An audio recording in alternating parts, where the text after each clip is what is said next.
కనుమ పండుగ వస్తుంది అంటే నాన్ వెజ్ తినే వాళ్ళకి పెద్ద పండగే. కాస్కో నుంచి టెయిల్ ఆఫ్ రా ష్రింప్ ఇలా తెచ్చుకొని చక్కగా వాష్ చేసేసుకొని డీఫ్రాస్ట్ అయినాక కూడా ఐస్ క్యూబ్స్ ఏదైనా ఉంటే సెపరేట్ చేసేసుకున్న తర్వాత కొంచెం పసుపు, ఉప్పు, ginger garlic paste, pepper and MDH వాళ్ళ గరం మసాలా అన్నీ వేసి చక్కగా మిక్స్ చేసేసుకున్న తర్వాత ఒక ఎగ్ ఓన్లీ వైటే వేయండి.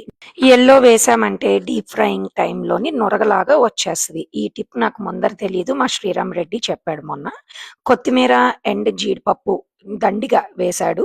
వేసిన తర్వాత కొంచెం corn flour and rice flower వేసి చక్కగా అంతా మిక్స్ చేసేసి ఒక 20 మినిట్స్ పాటు పక్కన పెట్టేశాడు. పెట్టేసిన తర్వాత మా ప్రత్యూష సీజనింగ్ అంతా చెక్ చేసి జాగ్రత్తగా ఆయిల్‌లో డీప్ ఫ్రై చేసేసింది.